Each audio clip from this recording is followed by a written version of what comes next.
Alright guys, BLM here, back with a new video, and this is a very impromptu video. I really did not think I was going to be making a video right now, but I felt like this was a video that I needed to make. Here we are going to be talking about my reaction to the Assassin's Creed Valhalla world premiere. I feel like this is a video that I just feel like I have to make. I mean, while I haven't really been doing that many Assassin's Creed videos recently, when I started this channel, Assassin's Creed was one of the main topics I wanted to cover, and I did videos on the future of Assassin's Creed, and I even talked about the Kingdom leak when that originally came out. So now that we get the official reveal of the game that was Kingdom, it's like, I feel like I might as well talk about it. So let's just jump right into it. So we did get that initial reveal the day before the world premiere trailer came out, and it was really weird. He essentially had this artist draw a poster over the course of like 6 hours that it took for them to eventually finish it. And like obviously through that they revealed the setting, which we already knew beforehand was going to be a Viking game. I mean, this has been known for about a year now. But then we get the name reveal in Assassin's Creed Valhalla, which I don't mind a name. I mean, I know a lot of people are saying, oh my god, it's going to be Assassin's Creed Ragnarok, and I really didn't like that name.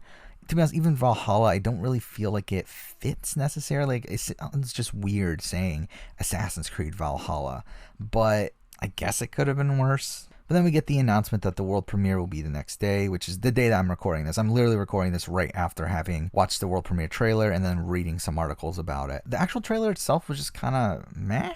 I mean, it was a trailer with Vikings fighting, woohoo. I mean, outside of the hidden blade reveal at the very end of the trailer, I didn't feel like it felt like Assassin's Creed. It was just kind of a very generic CGI trailer, and really I got nothing out of it from that point. We obviously get the reveal that it's going to be cross-gen, which again, we knew. We knew. Come on. And that'll be releasing holiday 2020. Again, we knew. But there were a couple exciting reveals through this. I mean, one of them we knew for sure anyway, and that's that Ashraf Ismail is the creative director on the game, which again, that was kind of predicted. I mean, based on how the scheduling had worked out and also based on previous leaks, it was pretty clear that Montreal 3 was the team that was working on Valhalla here, and knowing that Ashraf Ismail was creative director on an unannounced title, it was kind of obvious that this was the game, which I'm really excited for. I mean, I think Ashraf Ismail is one of the best game directors Assassin's Creed has ever had. I mean, obviously he did Black Flag and he did Origins, two of the best games in the series. So I have no doubt that Valhalla will be a well-made game. But the piece of news that came out that, to be honest, I'm personally more excited for, and to be honest, made me really excited for the game when I saw it, was the fact that Darby McDevitt is back. He's back on Assassin's Creed. Now, if you don't know who he is the writer of Assassin's Creed Revelations and Assassin's Creed Black Flag. I think the two best narratives in the history of Assassin's Creed. He was supposed to be the initial writer for Assassin's Creed Origins, but was taken off the project, I assume due to some disagreements with Ubisoft. He's back. He's back for Valhalla, and that gives me a lot of faith in the game's narrative. Now, Darby is someone that did understand Assassin's Creed and did understand all the history around it, and because of that, I have a lot of faith that Darby is going to write a fantastic narrative. Another thing that makes me just have more faith in Darby is that he has said in an interview about how he's implementing dialogue options into the game, and I think this really makes it clear that he understands how to write an RPG. I think something that Assassin's Creed Odyssey just completely missed on was the dialogue options, where, and we see this in like The Witcher 3 and like Horizon Zero Dawn, where in those games, each of the dialogue options feel right for that character. And Darby mentions in this interview exactly that you have to have the dialogue options, no matter which ones you choose, fit within the character to give that character identity. And I feel like that's something he fully understands, and that's why I do have more faith in Darby as a writer here. We can talk about some gameplay stuff that's been announced, like the combat system, that there will be dual wielding in the game, which again, you kind of need to have, I feel like, if you're going to have a Viking game. But I did find it funny how they said, oh, you can have 2 shields equipped. It's like, why would you want to do that? Like, imagine just finishing the entire game just using 2 shields the entire way. That would just be funny. But they did talk about making it more brutal and that sort of stuff, and it seems fine. I mean, it seems like what I would expect out of a Viking game. And We did get some talk about the re-inclusion of social stealth, which is really great. Again, like there's some Assassin's Creed elements that, again, I'm just hoping they bring back. Again, I fully understand that Assassin's Creed as what it was is gone at this point. We're not going to have a game in the style of the Ezio trilogy anymore. I feel like Origins mixed those two elements, like of the newer RPG style and also the older Assassin's Creed games. It mixed those very well, and I'm just a bit unsure of where this game is going, considering they are taking elements from Odyssey, some elements from Odyssey that I did not like, but it does look like they're improving upon those elements to make it more fit within the Assassin's Creed world. So I am hoping that they're going to be able to execute that well. And if any team within Assassin's Creed is going to execute that well, I feel like it's got to be Ashraf Ismail and Darby McDevitt. We have gotten confirmation that there will be a male and female character. You can choose between the two. I believe the main character's name is Ivor, kind of a weird name. But again, the fact that they have the choice between male and female characters, that's something I never particularly liked.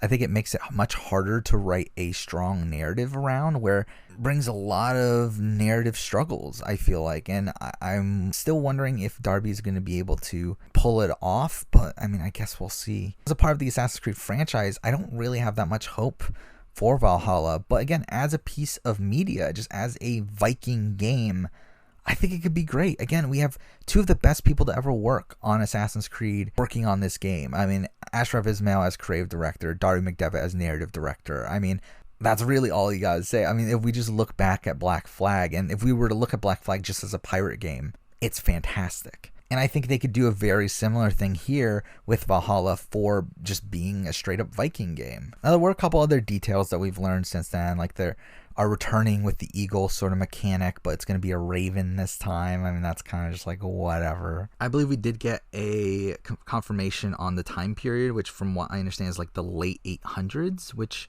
again, whatever.